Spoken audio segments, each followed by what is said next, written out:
That to me is the most incredible feeling, to go out there and fucking rip it for an hour, 2 hours, and completely blow away my expectations of myself.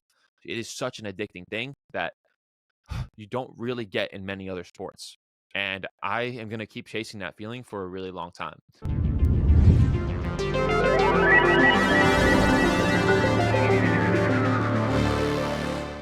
This video is about how I fell in love with running. It really started last year in 2023.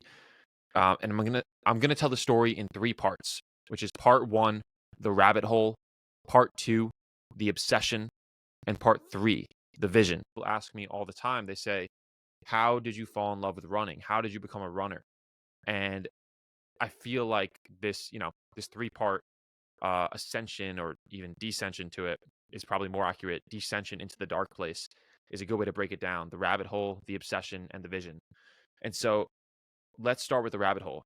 Um, After I stopped playing soccer in college, I fell in love with lifting. I was a super skinny kid back then, and all I wanted to do was get big. And I would do curls during soccer with the team and get yelled at by the coach. And so when I was done playing soccer, I just lived in the gym, got some size on me, was really obsessed with it. But then, 4 or 5 years later, into 2023, I was just like, I was kind of going through the motions. I wasn't making much progress. I was just going to the gym every day. I wasn't really in great shape. I kind of hated the way I looked, actually. I'm 6'3" and was weighing like 230 pounds, I was like kind of fat. I wasn't actually fat, but I was like overweight, had a little gut. Right now I have a gut because I'm carb loading today, and I just ate like a huge thing of poke and white rice. But anyway, so I'm like really full right now. But anyway, I hated the way I looked though. And something that really triggered me is I did this photo shoot with a brand called 10,000. We did a collaborative clothing drop. It was sick. And I knew I wasn't in great shape for the drop. And I didn't like the way I felt or looked during it. They even called me like not one of their athletes. They called me like one of their mindfulness guys, which is like, that's what I was. And I talked about this in another video. And during the shoot, I just hated the way I looked. Like, I looked fine and I looked good, and they captured me in a way that I looked good, but I was thick and I didn't feel like an athlete like I wanted to. And that shoot was part of what kind of, I think, set me on the path where, okay, it's time to get in fucking shape and become an athlete, because the last few years, that's kind of how I felt. Like, I'm getting to my later 20s. I'm 27 now, and I've never seen what my body is capable of. I never became a true savage. I never went to the peak of something, right? And so that was one thing that started triggering me to run more. And so, I would go out for 3, 4, 5 mile runs around Brooklyn. Nothing crazy. I was really slow. I would go like 9-minute paces, 8-minute paces, maybe 10-minute paces. Nothing really long distance, maybe like twice a week. Force myself to go. Running back then was still pain. It was pain to go. I had to force myself to go. And then some things started happening. I started hanging out more and more with Hunter Weiss in my office and Casey Neistat in the building, and they're huge runners. And hearing them talk every day about the runs they were going on, and seeing them run around New York, and eventually talk about their training for the New York City Marathon, it just was like I was around it all day, and I was nowhere close to as fast as them, and I wanted to keep up with them. There was that. There was um, New York. New York itself is a huge running city, so like just seeing more runners got me running more. It is like the best place in the world, I think, potentially to run, because of how fun it is. It's like a playground. You just run wherever you want. Like right now with the marathon training, doing like 60 miles a week, I cover so much ground of the city. It's crazy. I was thinking of this week. Like yesterday, I ran all throughout Williamsburg and Greenpoint. Today, I was running on the Brooklyn Bridge on the West Side Highway. It's incredible. You get all around the city. You can cover so much of Manhattan in just a 1-hour morning run. It's wild.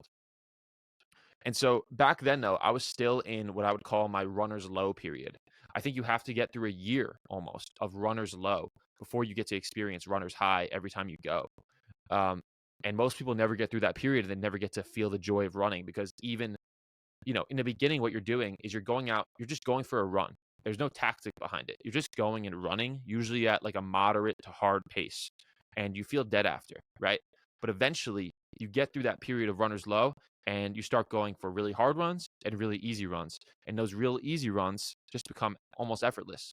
It almost feels like you're walking, and it just becomes a joy to do that. You keep a low heart rate, and you get into like that zone 2 area where it's actually shown to be like your most creative zone to be in. And it's just a really enjoyable experience to go for a morning easy run. And that's part of why I love marathon training. It's because like four out of 6 of your runs during the week, or maybe 5, if you're doing 7, are easy runs where you're just, relaxed, going at a slow pace. It's really nice, really relaxing. And so that period of time, I'd say, where I was getting more into it, putting down some more miles, was like spring until like September. I took a good break in the summer, didn't run that much. And then in the fall, I started to go. I was in a weird spot in the fall because I was playing soccer more. I was getting really hooked into soccer again, playing in this cool league twice a week, which was like killing me. It was like intense games. But I was also getting into running more because, like I said, Hunter and Casey were preparing for the marathon. My friend Danny was running more. He's preparing for his marathon in Memphis, which is the one I ended up going to. And so while I was doing soccer, I started going for these long runs, like 12, 13 miles for the first time. And I would die. Like, I would freaking die. I'd be going like 8-minute, 9-minute paces, mostly 9-minute. And then towards the end, like, I would just fucking be barely moving, like 12-minute paces. Could not run. It's insane. And I'll try to find like one of my Stravas or something from those runs. But I remember specifically like hobbling back over the Manhattan Bridge after one of those runs and having no idea what was going to change soon, how I was going to get in shape. And so September is when I really started to start getting some more miles in. I was getting like 60-mile months, I think, which is like 15 miles a week, which isn't that much. I'm doing that almost every week now. But but still, it was way more than I was doing. October I did similar, but I got kind of hurt with a rib fracture, or sorry, a slight rib bruise, not a fracture. And so I couldn't really run for most of the month. That sucked. It was just like heavy in my chest. I couldn't breathe. So that was kind of a setback. And during that time, I was debating signing up for my first marathon, which is the one Danny was doing in Memphis, December 3rd. And, I was like, oh, I'm not sure. I haven't been training. I've been hurt. But then towards the end of October, I started to get healthy. And I was on October 27th. I was about a month out from the marathon. I just said, screw it. I'm in. Signed up. And in that moment, right when I signed up, we entered the second part of this obsession arc, which is the obsession, where literally right after I signed up, the marathon and learning about it and learning about running and getting better completely consumed my life. Once I had that commitment, everything changed. And that's why I always talk about commitment breeds obsession, because every time I committed to something extreme, my life completely changed. And if I had this inclination towards something, it completely took over my life. The same thing happened when I started on Instagram in 2019. I committed to posting every day and it completely took over my life. The same thing is kind of happening now with this YouTube. Like, it hasn't taken over my life completely yet, but it has, in the sense that I'm putting out a long form video every single day, which is hard to do. I don't know anyone doing it. I actually know one person, Velko, this really funny running creator who and now becoming a good friend. I should probably stop referring to him as a running creator. But he's doing it because I told him to, and he's capable, and his are great. So it's cool to see him doing it. I've seen actually a few people who started to do daily, like short form videos or long form videos because of my stuff, which is fucking sick. I think that's amazing. Anyway, the point is, once you commit to something that you're already somewhat interested in, that is when the fire obsession completely burns you alive in the most amazing way. And most people never experience that because of the friction to commit to something. So anyway, after I signed up for that marathon, what that looked like was I was staying up all night watching YouTube videos. I was following every account on social media. I was filling Apple Notes with my, learnings and information. What is an average pace? What's my heart rate goals? What do I need to do for this? What workout should I do? Coaching yourself, I think, for your first race is super important. I think you should do it because of that. You need that time of obsession and self-education to like just understand the world of running and like what it is and how to train, because there is so fucking much to learn. And so then things got interesting, right? I was in November and, so I had from basically October 27th to like November, let's say 20th to train, because after that I was like in a taper for like 2 weeks, right? And so in that time period, I gave myself 2 really hard workouts to do, which were, I did like one speed workout, literally only one. I think I did like 3, 2, 1 mile progression. So I did like 3 minutes hard, 1 mile, 3 miles hard, 1 mile off, 2 miles hard. That one went pretty good. And then I did 2 big workouts. I did a 18-mile workout with 2-mile warm up and then 16, basically as fast as I could go, marathon pace. I think I was trying to hit I don't remember what I went out to try to hit, but I think I was trying to hit a 7:30. And that was the run that completely changed my life. That was the run that I realized I could be a runner. I could be competitive. I had barely ran below an 8-minute pace before that day. And I went out that day to test myself after doing easy runs all year, not that many, but like I had been running, and put down a nasty 7:25.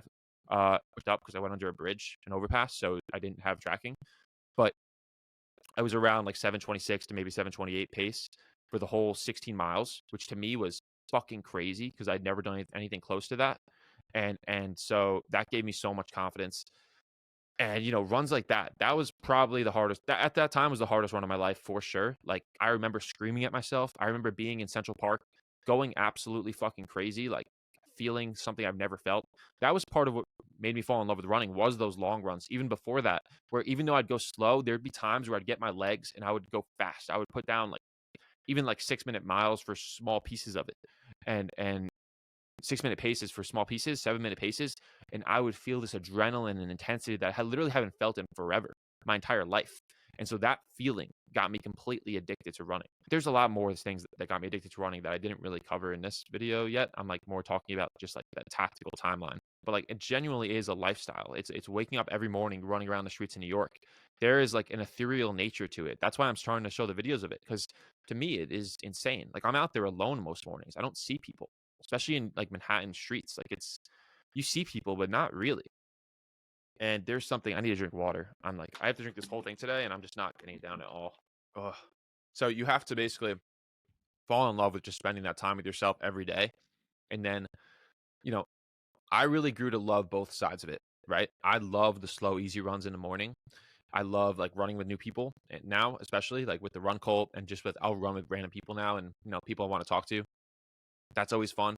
But then I also love the speed side, the agony side, going out like tomorrow on my 22-mile run and testing myself, seeing what I'm capable of. That to me is the most incredible feeling to go out there and fucking rip it for an hour, 2 hours, and completely blow away my expectations of myself. It is such an addicting thing that you don't really get in many other sports. And I am going to keep chasing that feeling for a really long time. Um, and so, yeah, there's so many things about it that just got me addicted. I gave me so much confidence in myself, right? Because I I stopped negotiating with myself, right? That's kind of what we do every day in life. We negotiate with ourselves and our goals and what we should be doing that day.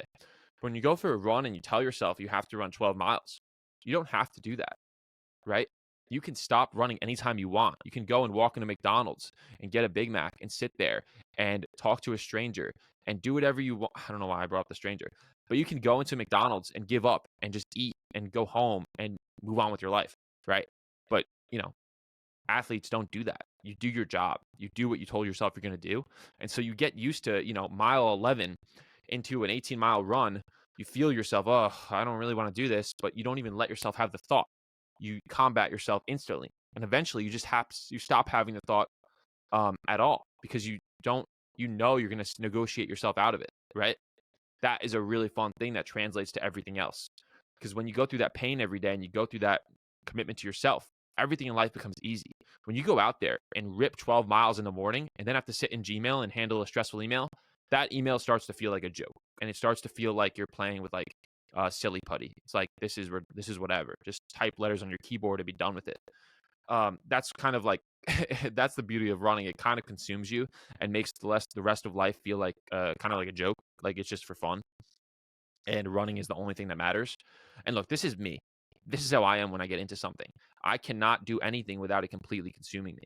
And so it's hard for me to even talk to people about running because I have to recognize that for most people, that's not realistic. Most people can't. Most people have families or they have real jobs. And I don't have that. And so I can get completely consumed by something. But I think, the beauty of obsession is you can feel a piece of that at least, right? You can have 50% of that or 75% of that feeling and still change your life through a sport or through a craft. And so then let's move on to part 3. The obsession part to the vision. Part 3 is the vision. And this vision really started happening after my first marathon. My first marathon was in Memphis. And like I said, I had no idea what I was capable of going into it, really. I was changing around my goal nonstop the week of because I just didn't have enough data. I had that one 18-mile run, and I had a 10K I did with Hunter where he paced me around Central Park to do like a 6:30 average pace, which was sick for like 6 miles. That was crazy to me because I was going out for like a 6:45 goal for those miles. So I had those, and I would plug those in race calculators, and I would think, maybe I could do a 3:30, maybe I could do a 3:15. Well, I don't know. And so, my nature is just go for the 3:15. Fucking go.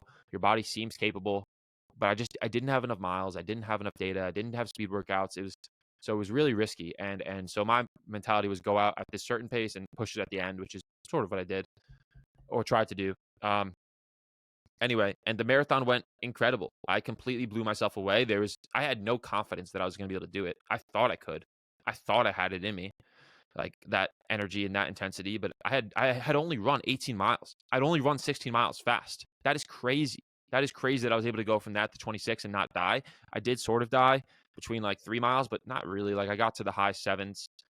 So I was going out to hit a 7:25 average pace for the whole marathon to be under 3:15. And that is basically what I did, minus this 3 mile stretch. And then I had a 30-second cramp at mile 25, right? And so my time for the marathon, by the way, was 3:16:30. If I didn't have that 30-second cramp, I would have 100% been under 3:15 or at 3:15.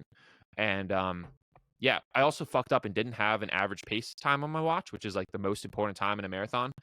And so I was kind of just like mentally calculating it on every mile. I think if I knew, because I really thought up until the end that I was on pace for 3:15. So I think if I knew, I could have ripped it a little harder, But I don't know. I fucking ripped it with everything I had.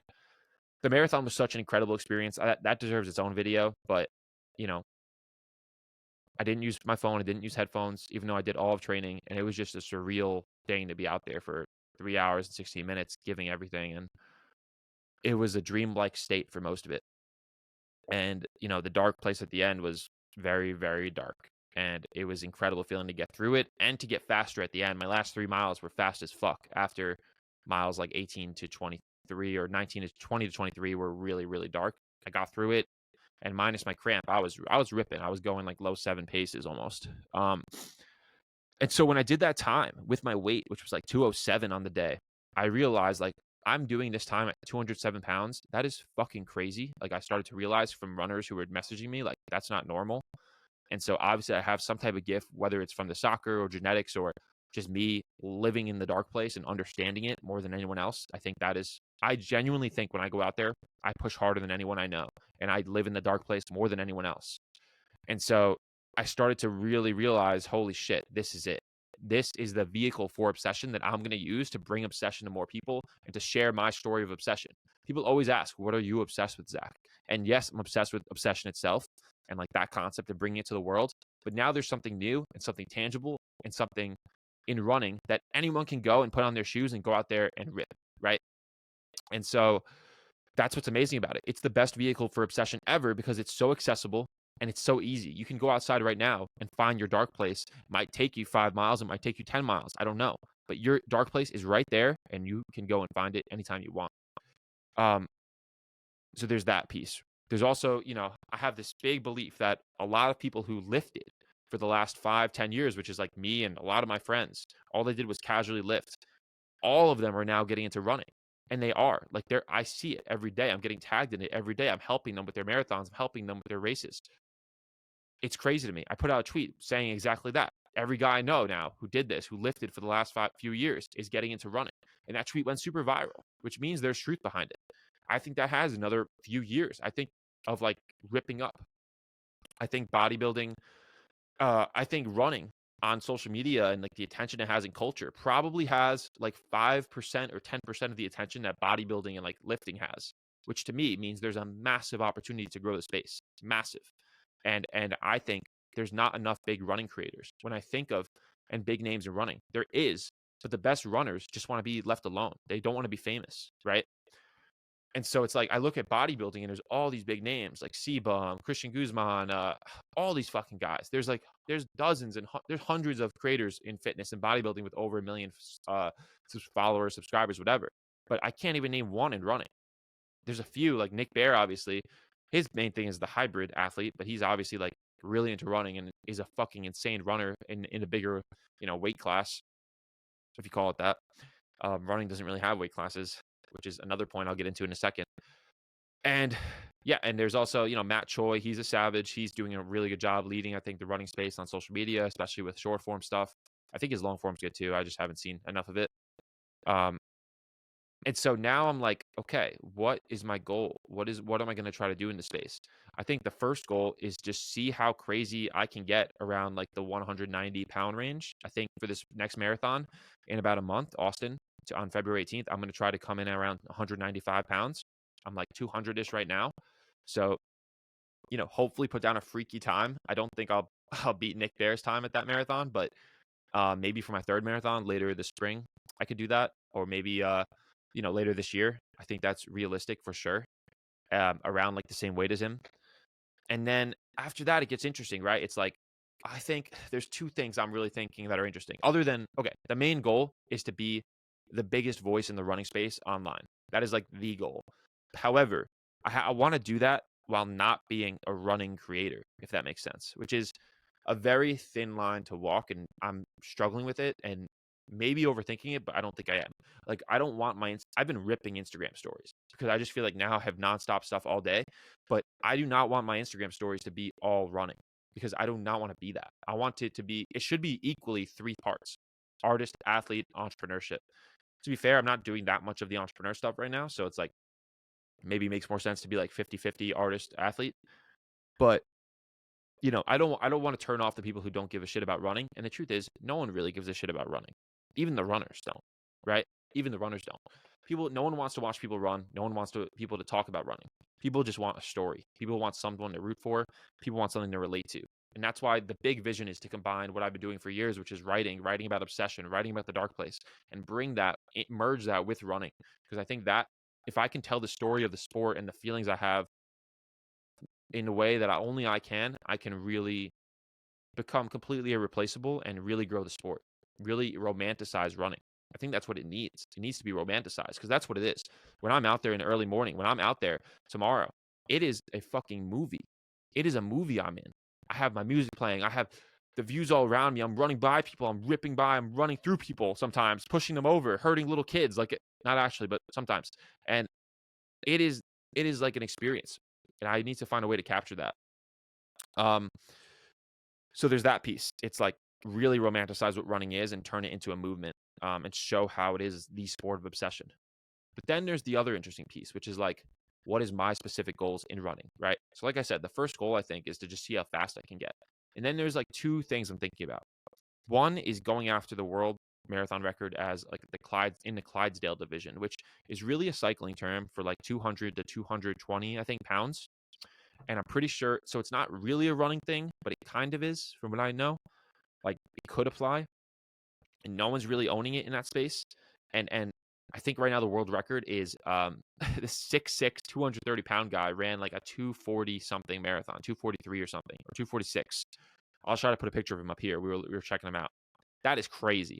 And I think I could beat that though. I think I could beat that pretty quickly at like around 200 pounds maybe, if like you're considering the height difference. Um, that could be really interesting. However, I don't think I want to be 200 pounds. Like, I'm 200 pounds right now. So for me to be lean as fuck at that rate, I would have to bulk up again and then cut again, which is like, it's interesting, but it's like, right now, I'm not really interested in lifting. I don't really want to bulk. And obviously, I'd be lower. I don't know. I'm just not interested in it. So it's like, right now, I think my obsession is going to be see how freaky I can get around the 190, maybe high 180s. Because I think that is still this new type of runner who still has some muscle on him, right? Still has some muscle, is super lean and shredded, but isn't one of these 150, 160-pound guys. Like, what is the term for that? What is the term for that? That is really exciting to me. I think I'm going to come up with a term. I need to. But first, I have to go out there. First, that doesn't really matter. First, I have to go out there and fucking rip. Because right now, all I'm doing is talking and saying what I'm capable of based on my training, right? And none of that matters until I go out on a marathon and rip some insane times in an insane timeline. Like, I'm trying to go from a 316 marathon to an under 250 in basically 2 months, which if I do that is pretty fucking crazy. It's not super crazy considering that I'm still not so new to training, and this is my first time actually training for a marathon. This is like my first marathon I'm doing with real training, which is crazy. Um, So I don't know. I think it could be cool to create this whole new division in the sport and create new types of races, new types of accolades, new types of things for people to go for. Because that's what the best creators do, right? They create things that people now spend their lifetime trying to go after, right? Like high rocks, Spartan races. These are incredible pieces of marketing. That's what they are. They're incredible pieces of marketing, creating a lifestyle for people to literally wrap their whole world around. The marathon is just the oldest example of that. People spend their entire lives training for marathons. That's what I'm doing right now. My whole existence is warped around it. And yeah, so it's really exciting to me to create a new category like that. It's also really exciting for me to take over the running space while completely ignoring it. Like, people are already talking shit about my run cult that I started because we're like a different vibe, and it's a little darker and it's a little more exclusive. Um, and I love that. It's great because I don't need anybody. I have an audience. A lot of people in the run cult have audiences. We don't need anybody to promote it, which is fucking sick. And we can filter everyone who comes in. It doesn't have to be public. And that is a really special place to be, and a very dangerous place to be. When you can completely ignore everyone in the industry, I think that's when really special things happen, right? I don't need to network. I don't need to network because I am the fucking network. That is a fucking bar. Um, and so, yeah, someone asked me, like, what are my goals versus Nick Bare? Because it sounds very similar to what Nick Bare's done. And I'll tell you, because I tweeted it. I said, my goals are first, be faster than him very quickly, like within this year. Like I said, I've only been marathon training for like 3 months, and I feel like I'm already getting really close to some freaky paces, not that far from him. And so that's first goal. Like, as a big runner, like, these are my goals. Bigger runner. 3 is share my obsession with running with my writing, which I don't think he does really. He definitely shows it in a beautiful way through his videos, and he definitely is an artist, 100%. But it's like, I'm gonna do it in my own way. And then 3 is I am not interested in being a hybrid athlete at all. And to be fair, I know during his marathon prep, he doesn't care about lifting that much. He really drops off. But like, I think he's gonna go back and do other strength stuff and like hybrid stuff later. Maybe he won't. Maybe he's incentivized to do that because he has a supplement company that sells all sorts of stuff. But like, I am not interested in that. All I'm interested in running. Yeah, I'll lift. Like, I've been lifting like twice a week, 3 times a week, like light. But I barely exert effort because I want to save all my energy for running. And then the fourth goal is to build a different type of company than him in the running space. I think something that's more driven by art, more driven by like the art I care about. Not that supplements can't be art and the branding of BPN isn't art, because it is. But I'm just going to do things my own way and launch something different, I think. And so, but really, like, that third piece is really important, as I'm not interested in being a hybrid athlete or promoting hybrid athlete lifestyle. I'm interested in creating a category of this new type of runner. All these guys coming over from lifting are going to start running. They need something to attach themselves to that I don't think hybrid athlete is the right label for. I don't. I don't care about lifting anymore. And I'm even like, see, the thing is, I'm a super obsessed person. So I will literally, if I can get faster, I could see myself being totally fine with getting super skinny and like just like being consumed by the sport. I don't really want to do that. Really, what I want to do is be like freaky and be bigger and race by skinnier guys. But I don't know. I've been talking for like 30 minutes. I'm really tired. This is my second recording for the day. It feels good to get ahead on videos. I'm going to go. I got to keep eating. I got to keep drinking water. I'm running my huge workout tomorrow, and we'll see if I've been talking shit about 250 or not. Tomorrow basically decides if I've been talking shit or not. We'll see how I go. I'm going out for 22 miles. 20 of them I'm going to try to do between 6:35 and 6:40 pace. And yeah, we're going to fucking rip. It's going to be great. I'm so excited, and I'll let you know how it goes. I'm really banging out these videos now. This is like back-to-back recordings. I'm trying to get ahead because I have a rule, which is I have to post before I go to bed. And part of me was debating if I should change that rule and just make it that I have to upload 365 videos this year. And so if I miss a day, that just means I have to catch back up later. But I think that is cheating. And I have to get up a video every single day. That is the rule. Get up a video before I fall asleep. But what that means is I've been uploading mostly at like 2 a.m. and 11 p.m., like between that range, which is not ideal for, people wake up in Eastern time and the video is like buried in their subscriptions. So they're not really seeing it unless I link them. And that is not good. So anyway, my goal today is to get ahead, and I have a long run tomorrow. So I am just like, I'm not going to want to upload tomorrow or edit. And so, yeah, I'm